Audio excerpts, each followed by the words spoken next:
Hello and welcome back. For those of you new here, my name is Pat and my channel is all about being over 60 and for me making the best of the next chapter of my life.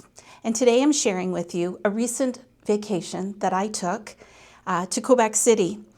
Now, many people have said, why don't you go south for a week? But I'm not a beach person. Not for a whole week anyways. Now, I've been to Quebec before, probably about 4 times, but I've never been in the winter. And I've heard so many people tell me how amazing Quebec is in the winter. I've always wanted to go to the winter carnival and experience all the joie de vivre that the Quebecois people have for winter. They, don't hide from it. They embrace it. And there's so many amazing things to do in Quebec in the winter. So I'm sharing with you today my experience of Quebec City. I was there for 3 full days. The one thing that I did while I was there was challenge myself physically. I've spoken about this on my retirement video, but I needed to get out of my head and I needed to challenge myself in an activity. And even up to the moment when I did it, I was still unsure. But I'm so glad I did it. I'm so glad I didn't cancel it. And you'll see in the video what it is I did. So I hope you'll stay around and see all the wonderful things I have to share about Quebec City. And I'll see you soon. The day started very early for me as I was leaving Toronto at 6:30. It was going to be pretty much a full day's journey. I'm here in Union Station in Toronto. One of the CN stations that was built when the railway went through Canada. I unfortunately was on an older model of the Via train, which kind of shook and rattled its way through Montreal and then on to Quebec. Here we are at Gare Central in Montreal with the hour wait before we got back on the train on our way to Quebec. We had a number of delays between Montreal and Quebec due to rail traffic. But we arrived to a very, very snowy Quebec. Don't you just love the sound of walking on snow? Here's the hotel I stayed at. It was a boutique hotel on Rue St. Paul, and I absolutely loved it. Wonderful service. And when I got there, she said that she'd like to upgrade me to the superior room, which included the fireplace, which was absolutely wonderful for the 4 nights that I stayed there. Wonderful, well-appointed bathroom, all the amenities. After getting myself settled in the hotel, based on the recommendation of the concierge at the hotel, I walked down to have dinner at the Buffet de l'Antiquaire. And what better than to have French onion soup your first night in Quebec? It was so flavorful. I really, really enjoyed it. And then it was back to the hotel for sleep before a busy day the next day. Even before the concierge told me about how great this restaurant was, I had read that the Le Buffet had the best breakfast in Quebec. So here I was the next morning coming in to have breakfast. It's such a great little restaurant, great ambiance, and the servers, the staff were amazing. And I had eggs Benedict with smoked salmon. Absolutely amazing. Really set me up for the day. I walked to the Funicular, and the Funicular connects Lower Town, Lowerville, to Upper Town in Quebec City, and goes along the Cap Blanc, which is the natural fortification in the city of Quebec. The views along the St. Lawrence were amazing, although it was a bit of a snowy day. And I was the only one on there. And the funicular leads you up to Dufferin Terrace and the beautiful Grande Dame herself, the Chateau Frontenac. She looks out over the St. Lawrence River and down into the port of Quebec. And actually, Quebec, or Quebec, is from the Algonquin or Micmac language that means the narrowing of the river. Now, the Chateau Frontenac was built in 1893, and as it was designed on the medieval chateaus in the Loire Valley in France. The chateau is 262 feet high and is then 177 feet higher than the river as it overlooks the river. It is the most photographed hotel in the world. And honestly, who wouldn't want to take the picture? It's hard not to stand there and see this beautiful building and not want to take a picture of it. I then boarded a tour bus to take me for a visit to the Ice Hotel, which is the only ice hotel in North America.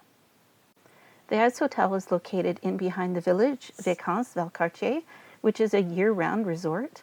They have tubing and skiing. Here I am in the chapel, and they actually hold weddings here throughout the season at the Ice Hotel. Every year there is a new theme for the Ice Hotel, and this year it's honoring the Wendat Nation culture. And you'll see here lots of carvings. There's a turtle there to represent Turtle Island, which is what they call the continent of North America. Wolves, because they're a very important animal for the indigenous people. The restaurant here at the Ice Hotel is a collaboration with the Chateau Frontenac.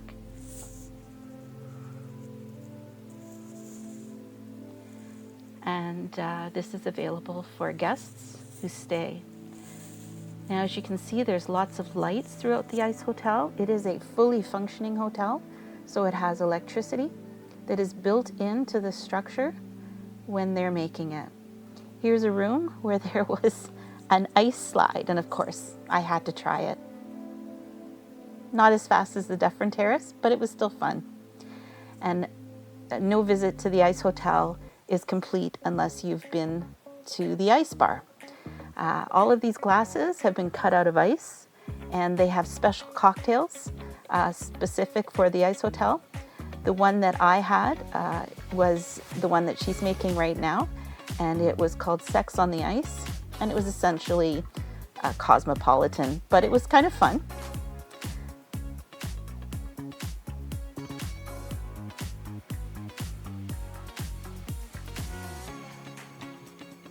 A couple of friends that I met on the tour. And the one thing I found about this, being a square glass, it was extremely difficult to drink out of.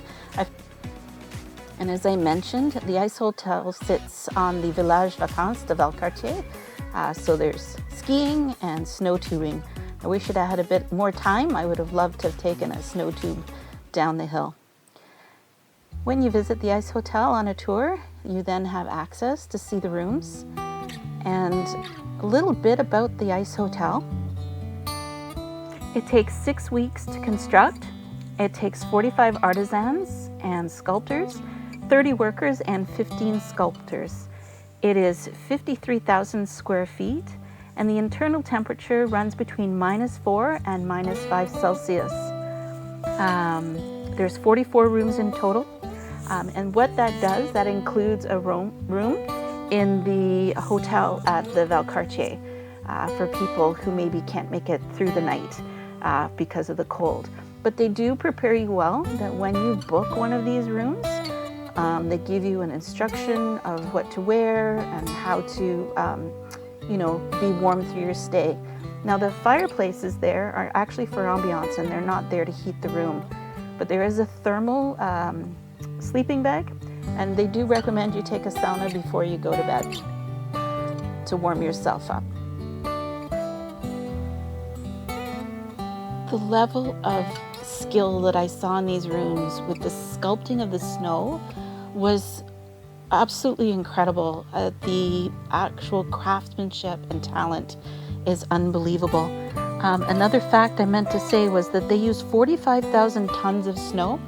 It's built around a wooden and steel structure, and then they also use 3,000 blocks of ice for the sculptures.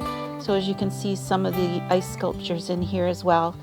The whole hotel is truly a work of art. After the Ice Hotel, I decided that the ice slide wasn't enough, so I came to Terrace Dufferin, which is the Dufferin Terrace toboggan slide. I haven't been on a toboggan like that in quite a while. Now, with one person, you get speeds up to 40 kilometers an hour, With 4 people on board, it goes up to 70 kilometers an hour, and I can't begin to tell you how much fun this was. The hardest part was dragging the toboggan up the ramp to get to the top, but coming down was an absolute thrill.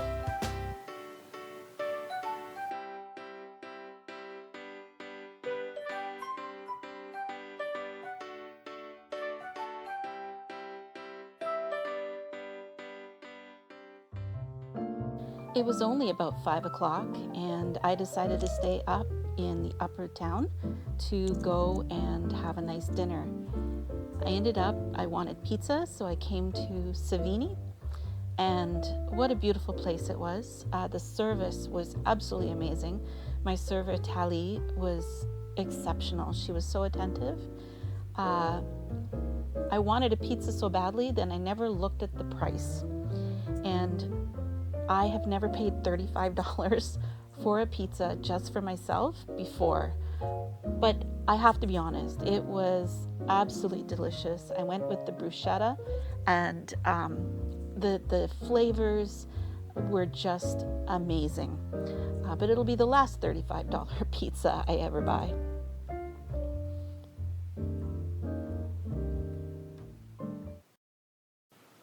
After I finished my dinner, I ended up taking half of it home, and I just stayed in the hotel and watched some TV that night. Next morning, I got up and I came to Côtière, Petit Champlain. Now, it's named after Samuel Champlain, who was the founder of Quebec in 1608. Here is probably one of the most photographed areas. And as you can see, in the winter, they have hockey sticks. In the summer, they have umbrellas. And it was an incredibly snowy day. I felt like I was in a snow globe walking all the way through the lower ville. But it was like a fairy tale. I can't begin to tell you how incredible it was. And when it snows, it's not as cold. So despite some of the temperatures we had while I was there, the snow made it feel somewhat warmer. So the Quartier, Petit Champlain, as well as the Rue du Petit Champlain, is claimed to be the oldest commercial district in North America. And as I mentioned, it was named after Samuel de Champlain, who founded Quebec in 1608. It is been designated in 1985 as a UNESCO World Heritage Site. It's recognized as the only walled city north of Mexico and is the cradle of French civilization in North America because it features well-preserved 17th century fortifications both in the upper and lower towns and has colonial architecture.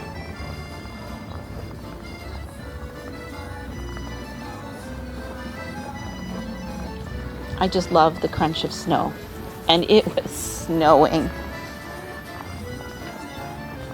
One of the things that is known for down here is the breakneck stairs, and I completely forgot to take a picture. But here we are looking up at the Funicular.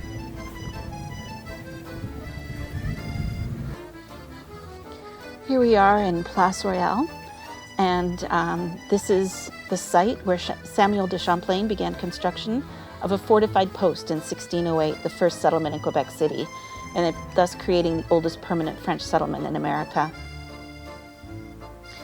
And then this is Notre Dame de Victoire, where my epic adventure really began.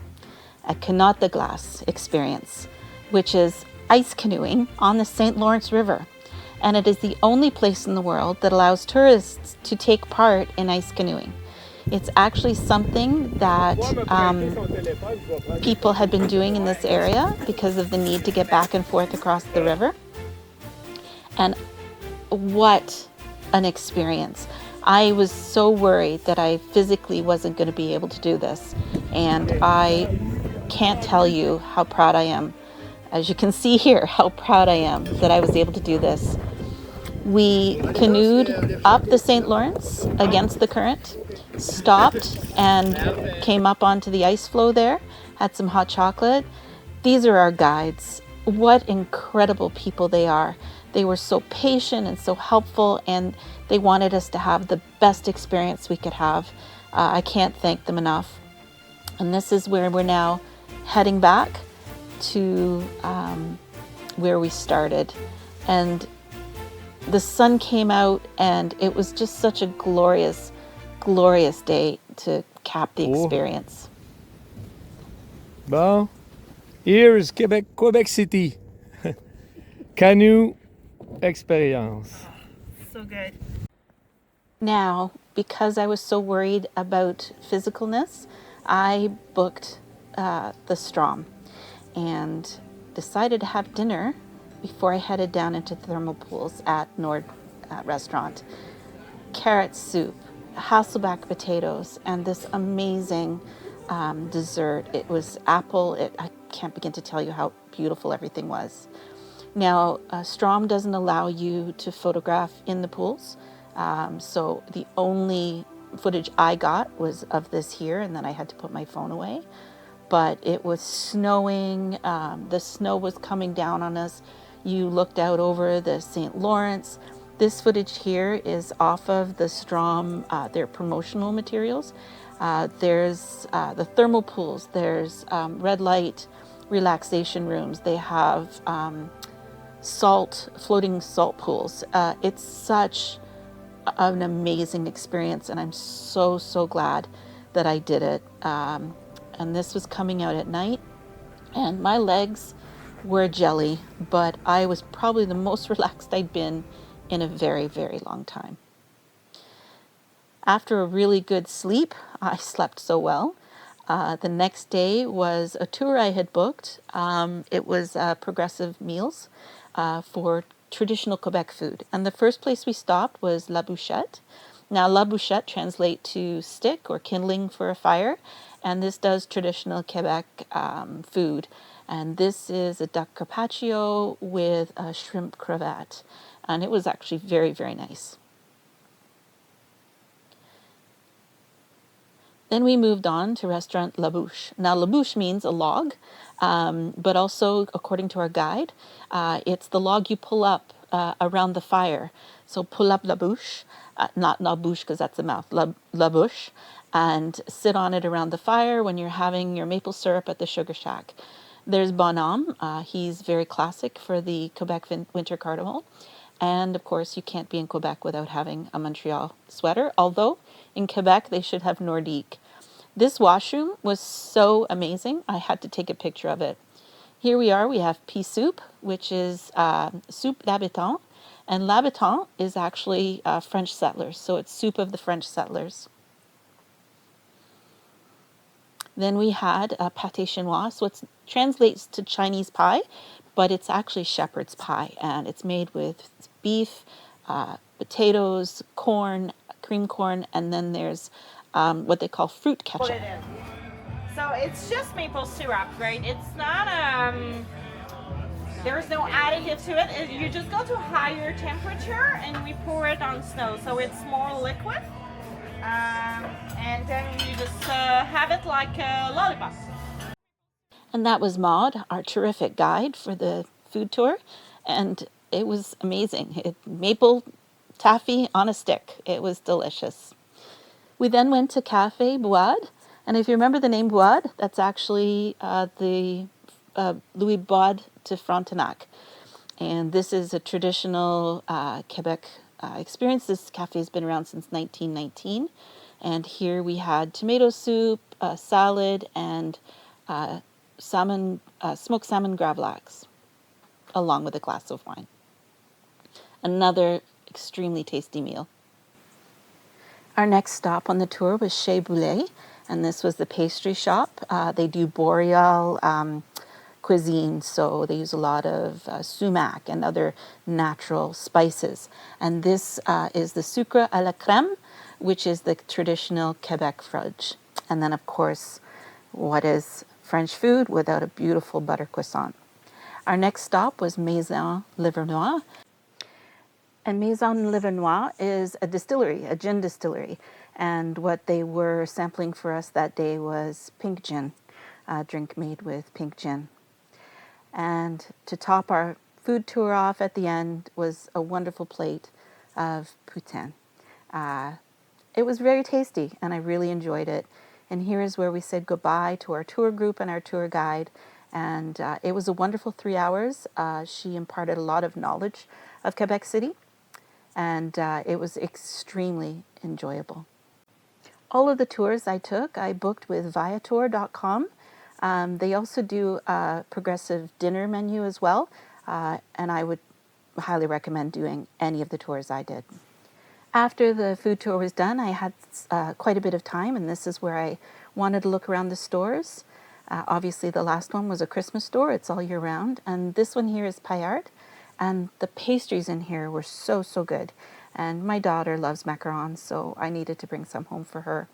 And what is going to Quebec if you don't go and you have a look at all the things that are made with maple syrup? Didn't buy any, but not from here. And if you know, in Quebec, the swearing is actually against the church. And tabernacle is one of the words. Now, my ex-husband's mother is French-Canadian, and so she would slang the word, so she would say tabernouche instead of tabernacle. Now, the day before's activities between the ice canoe and the spa caught up with me after walking around Quebec for 3 hours. So I ended up having dinner near the hotel, and all I took a picture of was this extremely amazing maple creme brulee.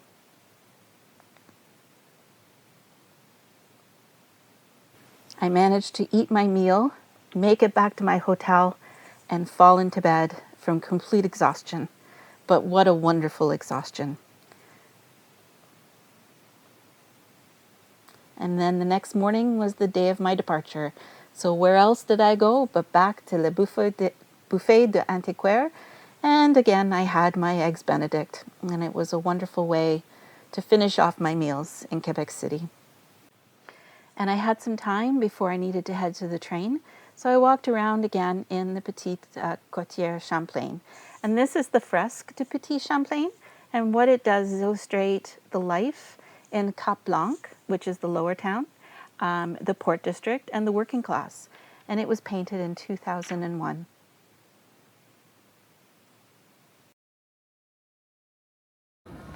And as I mentioned, last year they celebrated the 40th anniversary of their UNESCO World Heritage designation. And in the Quartier Petit Champlain, along the Rue Petit Champlain, they have these two of these little areas where they have fires and seats that you can sit in. I didn't sit in there because I didn't have time, but the seats were so covered in snow. Now this is the Fresque de Quebecoise, and what this does is recreate 400 years of history, and it honors the many historical figures. Now an interesting thing about this is that they have a supposed likeness of Samuel de Champlain, who again is the founder of Quebec, but it's actually a false portrait. They have no idea what he looks like. In fact, the first likeness of him is believed to be a painting of a son of a banker from Lyon, France. And so to this day, no one really knows what Samuel de Champlain looks like. And it was time to bid goodbye to Quebec. And I can tell you one thing, while Quebec in the summer is absolutely beautiful, it is spectacular in winter, and I will be back. And my train left from the Gare du Palais in Quebec in 1915, and it was designed in the same Loire Valley Chateau style as the Chateau Frontenac. The ticket hall measures 65 by 45 with stained glass ceiling 60 feet high.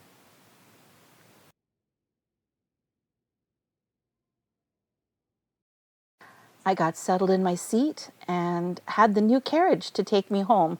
So a much smoother ride on the way back. And I'm enjoying this book. Now, when I left, this was the temperature in Quebec City. You know it's cold when water steams, and the St. Lawrence was steaming. What an incredibly beautiful day. Blue skies and chilling, bone-chilling temperature. But what a wonderful trip it was. Thank you, Quebec.